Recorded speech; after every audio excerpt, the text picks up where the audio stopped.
Thokozani bogogo nomkhulu, thokozani makhehla, thokozani bogogo. Siyakhuleka bogogo nabomkhulu. Igama uVusi Mabunda, umhlaba Mabunda omuhle kacala umuntu obheka bonke abamcalayo. Le ingoma yeza TV, ngiyabonga ukuthi nawe uye wasubscribe.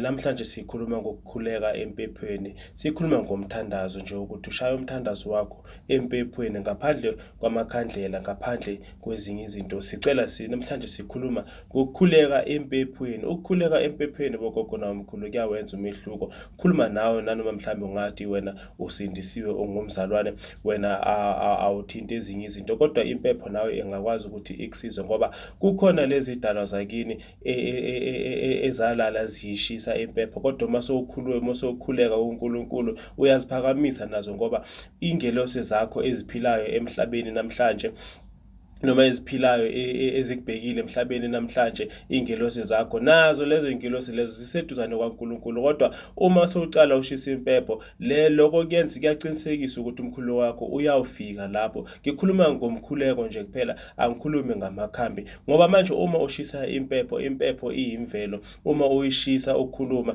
lapho sowuthinta nabanye abantu abadala, kodwa futhi angeke kuze kube nengozi bagcina sebakufuna ezinye izinto ekungamelanga bakufune zona. Lapho uma ukhuleka uyakhuleka, ubize yena umvelinqangi, ubize yena uNkulunkulu, ubize yena uJehova, ubize yena uJesu Kristu uqobo. Bese ke lapho kuyawuphakama nabantu bakini. Ukukhuleka empepheni kuyafuneka futhi kuyadingeka ngoba manje lapho nanoma ungabizanga isibongo samuntu, nanoma ungabizanga ithongo lakho, ungabizanga muntu, kuyenzeka nakhona ukuthi izinto zakho zivele ziqaqe, zivele zilunge into zakho ngoba lapho uzobe sowuthinta idalo zakho bezwe ukuthi uyakhuleka kumvelinqangi ngoba nanoma ngathiwa idlozi likhulu kangakanani, noma ngathiwa isidalo sakho sikhulu kangakanani, kodwa sikho isidalo esingaze sikwalele sinqabele ukuthi ukhuleke kumvelinqangi ngoba nabo babephila emhlabeni babekhuleka kumvelinqangi. So uma nawe ukhulushisa impepho sowuphakamisa bona, then bona bazothatha lo mkhuleko wakho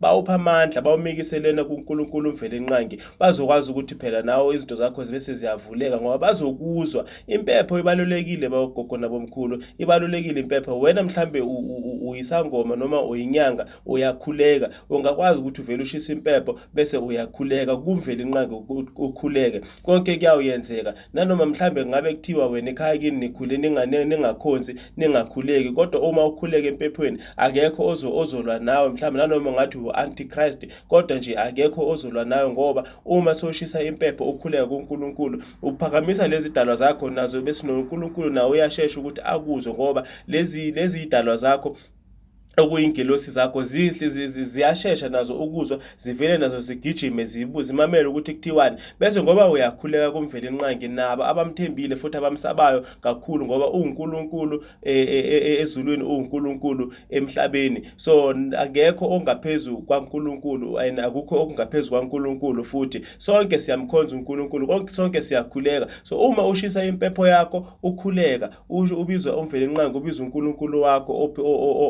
ophilayo kuwe, konke kuyawenzeka. Wena shisa impepho, konke kuzokwenzeka ngoba uzobe ubiza zona idalwa zakho lezi kumele ngabe vele uyazibiza, kodwa uzobe ungazibizi ngaleyo ndlela yokuthi udalule izibongo, udalule amagama abosigubhu nabobani, kodwa lapho manje uzobe sowubiza uNkulunkulu umvelinqangi uqela konke. Akekho ozonqaba, kodwa umkhuleko wakho uzoba namandla, umkhuleko wakho uzosheshe ufike lapho uyakhona ngoba uzobe sowukhashiwa abanye abantu ongababoni wena, ababheke wena, abakubhekelelena ekudelena, bese bazosondela, bese umkhuleko wakho uyashesha ukufika ngoba uma sifa sonke siyahamba sezulwini siyothola isihlalo esihle le kuNkulunkulu ngoba uma ukhuleka kumvelinqangi nengelosi zakho ziyezwa. Futhi nanoma ngabe uyaphahla ushisa impepho emsamo, uNkulunkulu naye kumele umfake ngoba uNkulunkulu uyena owadala izulu nomhlaba, uyena owadala thina. So impepho iyimvelo